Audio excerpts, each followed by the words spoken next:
नमस्कार, जय श्री कृष्ण। आसो लव ज्ञान यूट्यूब चैनल में आप सभी का स्वागत है। फ्रेंड्स, हम जानेंगे कि सर्वपित्र अमावस्या पर करें गरुड़ पुराण के ये 7 उपाय तो मिलेगा पुण्य। तो सर्वपित्र अमावस्या कब है और इस दिन गरुड़ पुराण के अनुसार ये 7 अचूक उपाय करने से पुण्य मिलेगा और पितरों का आशीर्वाद मिलेगा। तो सर्वपित्र अमावस्या वो 2 अक्टूबर को है, बुधवार के दिन है और उसी दिन है जो श्राद्ध का समापन होता है, यानी श्राद्ध पक्ष का अंतिम दिन होता है सर्वपित्र अमावस्या के दिन। इसे श्राद्ध विसर्जन और महालय भी कहते हैं। इस दिन सभी ज्ञात अज्ञात यानी भूल चूक जो पितरों का श्राद्ध है वो करते हैं। यदि कोई श्राद्ध तिथि में किसी कारण से श्राद्ध न कर पाया हो, जिस दिन उनके पूर्वज वो गुजरे हों, तो अमावस्या के दिन ये श्राद्ध कर सकते हैं। और फिर श्राद्ध की तिथि मालूम न हो तो भी श्राद्ध सर्वपित्र अमावस्या के दिन करें, श्राद्ध करते हैं। तो इस दिन गरुड़ पुराण के अनुसार 7 ऐसे महत्वपूर्ण उपाय है, कार्य है, जिनके करने से पितरों को मुक्ति मिलती है और हमें पितृदोष से छुटकारा मिलता है। तो सर्वपित्र अमावस्या पर करें गरुड़ पुराण के ये उपाय। सर्वपित्र अमावस्या के अचूक उपाय करके पितृदोष से मुक्ति पाएं और गरुड़ पुराण यानी सर्वपित्र अमावस्या पर गुड़ में घी मिलाकर उसकी धूप करें, यानी धूप है जो उस उपले को जलाकर धूप बना के उस पर धूप करें गुड़ और घी का, तो भी पुण्य मिलता है, पितृदोष दूर होता है। तो गरुड़ पुराण के अनुसार 7 जो महत्वपूर्ण कार्य अचूक उपाय वो हम आपको बताते हैं। पहला है सर्वपित्र अमावस्या पर पंचबली कर्म। पंचबली कर्म होता है जो मतलब 5 को खाना खिलाना, 5 का श्राद्ध निकालना, 5 जनों को।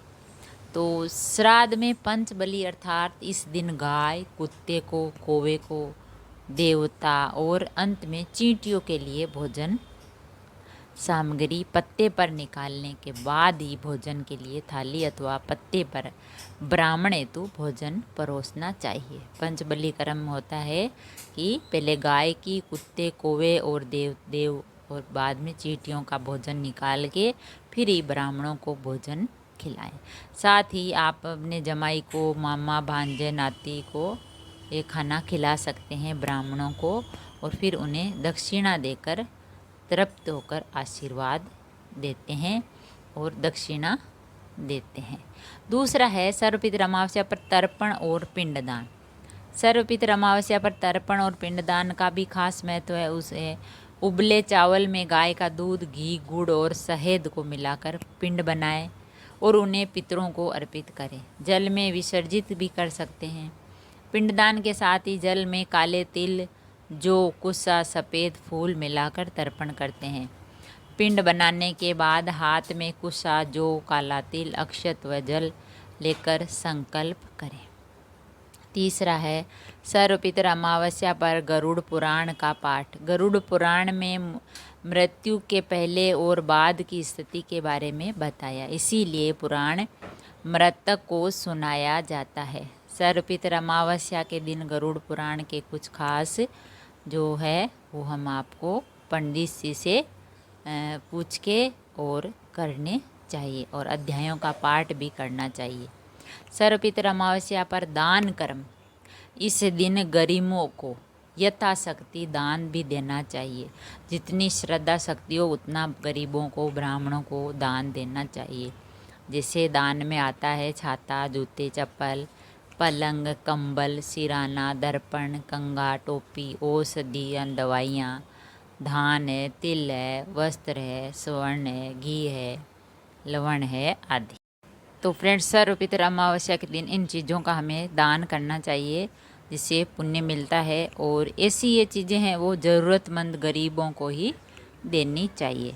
5वां है सर्वपित्र अमावस्या पर ब्राह्मणों को भोजन कराना। सर्वपित्र अमावस्या पर पंचबली कर्म के साथ ही ब्राह्मणों को भोजन कराया जाता है।